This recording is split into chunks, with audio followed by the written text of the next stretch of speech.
Where we're from, the birds sing a pretty song.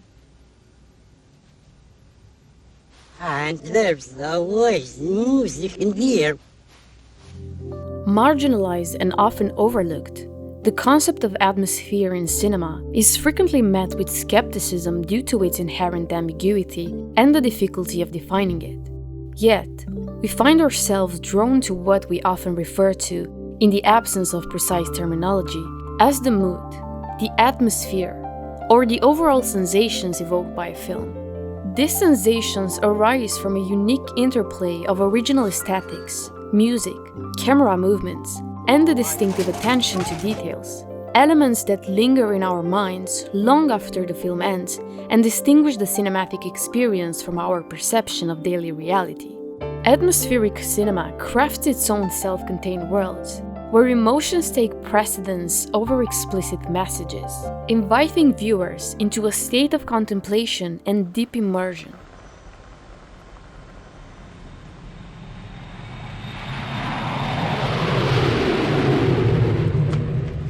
Wong Kar-wai's cinema is a prime example of atmospheric filmmaking, crafting a distinct and instantly recognizable style that permeates his entire filmography. Chungking Express presents two parallel stories set in Hong Kong, briefly intersecting through subtle details that reveal the director's deliberate choice of disconnected narratives, mirroring the fragmented nature of the city itself. 我们最接近的时候，我跟她的距离只有0.01公分。57个小时之后，我爱上了这个女人。 More than just a film, Chungking Express is an ode to Hong Kong, portraying it as a muse that holds layers of meaning beyond what meets the eye. The viewer leaves the film immersed in the atmosphere Wong Kar-wai has woven, one shaped by the city's inhabitants and their fleeting encounters. 这里那么多位置，你干嘛一定要坐我旁边？因为我看你很寂寞。 The poetic nature of the storytelling, reinforced by multiple voiceovers, is further enriched by the presence of striking details that define the idiosyncratic characters populating the city, each of whom collides with another by sheer coincidence. 从分手的那一天开始，我每天都买一罐5月1号到期的凤梨罐头，因为凤梨是阿妹最爱吃的东西。我告诉我自己，当我买满30罐的时候，她如果还不回来，这段感情就会过期。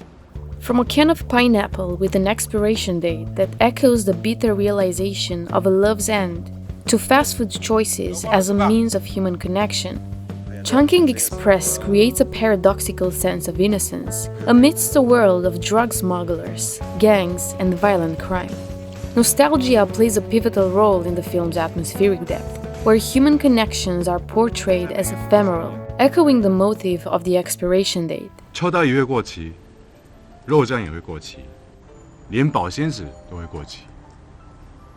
我开始怀疑，在这个世界上还有什么东西是不会过期。 Human encounters in Chungking Express leave behind traces of a past that lingers within the characters, fleeting glimpses of time captured through evocative details like familiar songs or shifting hair shades, the only remnants of a fading dream.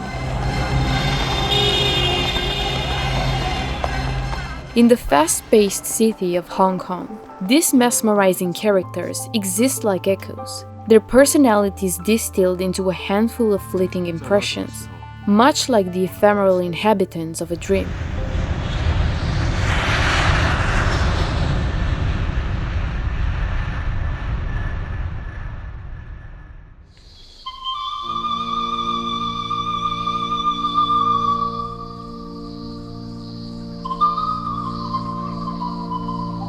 The 1975 film Picnic at Hanging Rock exemplifies atmospheric cinema through its haunting and dreamlike portrayal of the unexplained disappearance of 3 schoolgirls and their teacher during a picnic at Hanging Rock.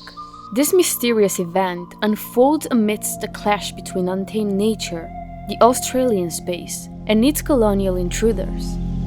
Excuse me, mademoiselle. Yes, Marion. I should like to make a few measurements at the base of the rock if we have time, with Miranda and Irma. The rock itself becomes a looming, almost mystical presence, creating a tension where cultural norms dissolve, giving way to unconscious forces. The angelic aura of the girls is contrasted by their beckoned-like behavior in the presence of the rock, which irresistibly draws them in and compels them to abandon the social norms and etiquette imposed by their environment. Its magnetic allure and ethereal setting encapsulate the film's blend of mystery and existential ambiguity. Once again, let me remind you, the rock itself is extremely dangerous. You are therefore forbidden any tomboy foolishness in the matter of exploration, even on the lower slopes. The lives of the characters are shaped by the magnetic pull of the rock, drawing them toward tragic fates and dominating the narrative's rhythm.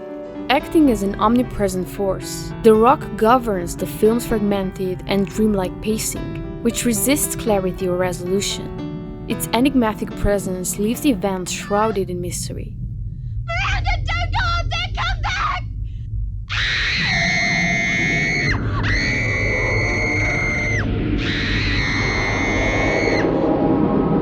Picnic at Hanging Rock captivates us not as a conventional mystery fueled by the suspense of the girl's disappearance, but through its ethereal, dreamlike atmosphere.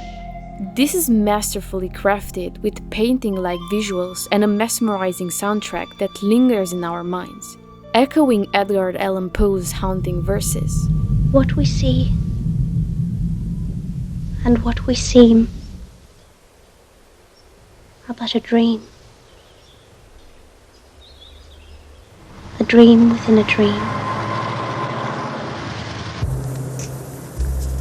Diane, 11:30 a.m., February 24th. Entering the town of Twin Peaks. The interplay between space and characters in cinematic atmosphere creation is masterfully illustrated in David Lynch's cult series Twin Peaks. The narrative begins with the tragic murder of Laura Palmer, yet the story extends far beyond the sequence of events, crafting an erratic, haunting personality for what appears to be a peaceful, isolated North American town.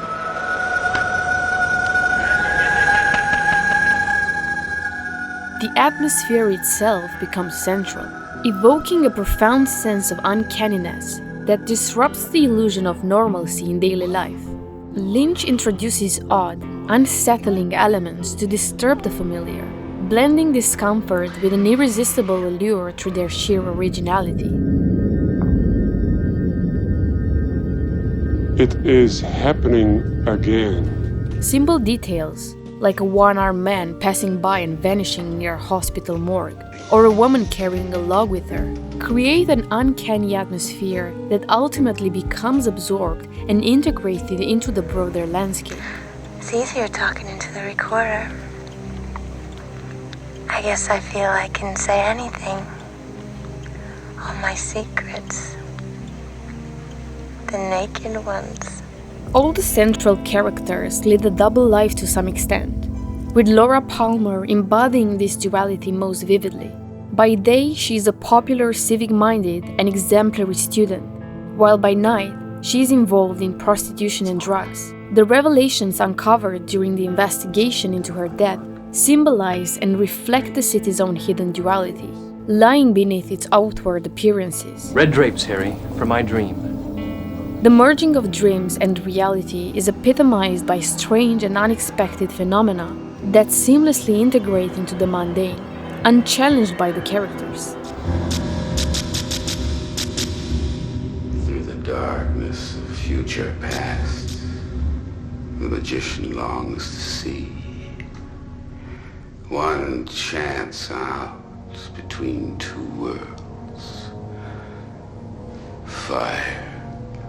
Walk with me. Dreams are no longer seen as mere manifestations of the unconscious, but transform into visions, hidden messages intended to unravel the mystery of Laura Palmer's murder. The evocative soundtrack and mesmerizing character archetypes further reinforce this journey into the obscure and bizarre, suggesting that these hidden aspects are in fact intrinsic to everyday reality.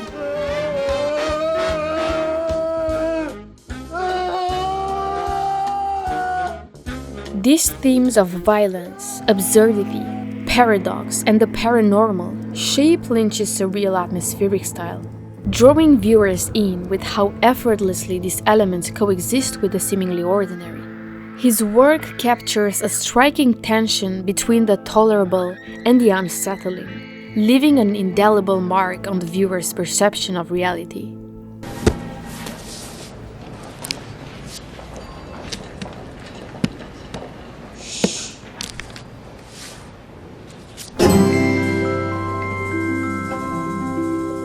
Another director renowned for his distinctive style and whimsical approach to filmmaking is Wes Anderson.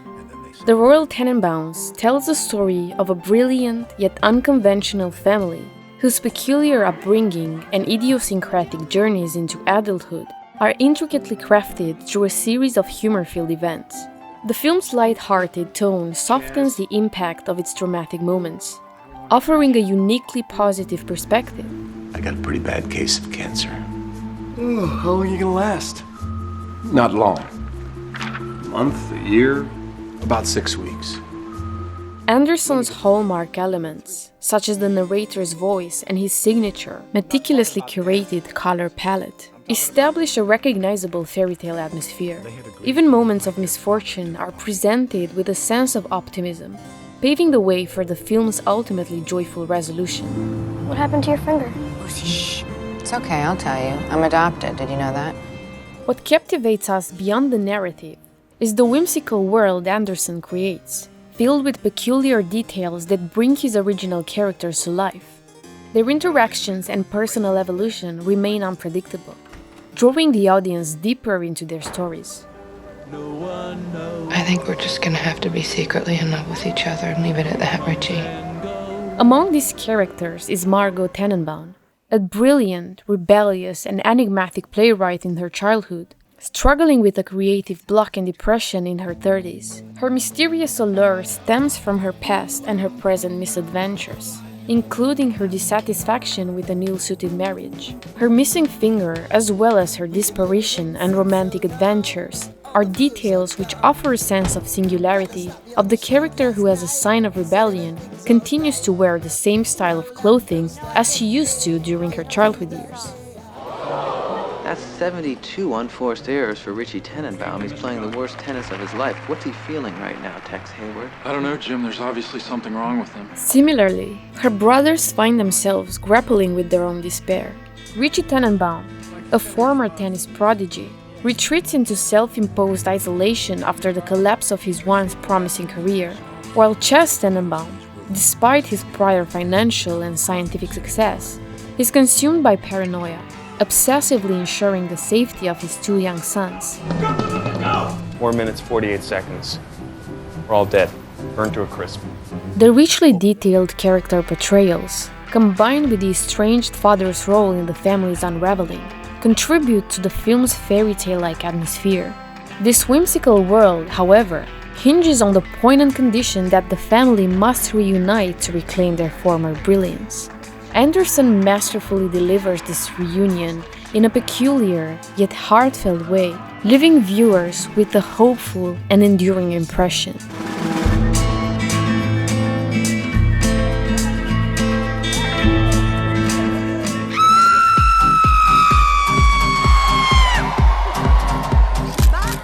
In La Grande Bellezza, the 65-year-old writer, Jeb Gambardella, guides us through the decadent lives of Roman high society in a film crafted as a dual quest, one for beauty and one for the protagonist's own sense of purpose.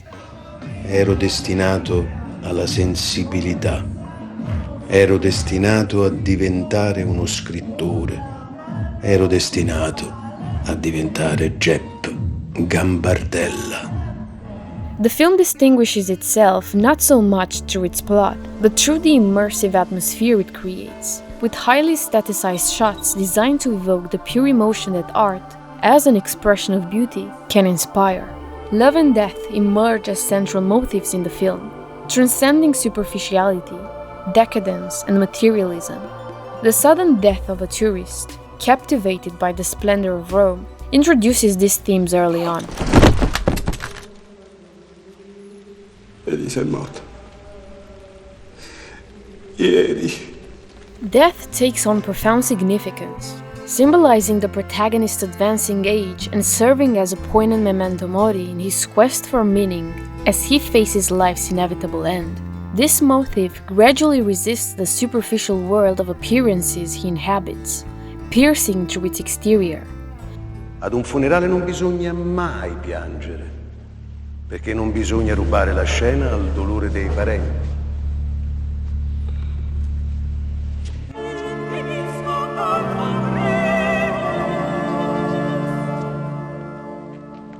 While a funeral may adhere to certain etiquettes and class norms, the film reveals how these are ultimately overshadowed by the raw, piercing emotions of loss and regret.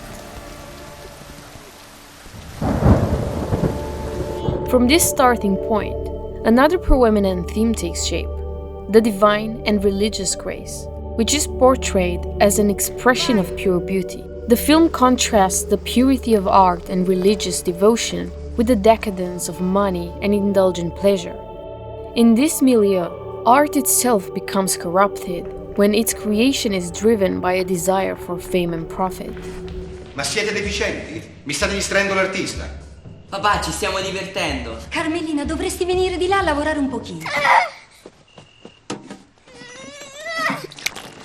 La Grande Bellezza crafts a contemplative yet nostalgic atmosphere for the viewer, mirroring the protagonist's perspective as his gaze shifts away from the mundane and towards the beauty of life. The orgiastic scenes fail to penetrate or taint the overall tone of the film. As the protagonist grows increasingly detached from them, they become merely another aspect of his contemplative gaze towards life. Ma guarda sta gente, sta fauna. Questa è la mia vita e non è niente. The panoramic views and architectural and artistic splendor of Rome are enriched by its religious ambivalence, conveyed through scenes of innocence and purity, featuring nuns and sacred spaces. This theme reaches its peak with the arrival of an elderly saint, whose physical beauty has long faded, but whose spiritual presence remains profoundly commanding. Her sanity and vow of poverty stand as stark contrasts to the decadence present in both Rome and the protagonist's life. Io ho sposato la povertà e la povertà non si racconta, si vive. They compel him to reflect and ultimately declare, in a reconciled and peaceful tone, that life is a blend of fleeting moments of beauty and filth, culminating inevitably in death, a sentiment that echoes the atmosphere the film carefully crafts for its audience. Finisce sempre così, con la morte. Prima però c'è stata la vita, nascosta sotto il bla bla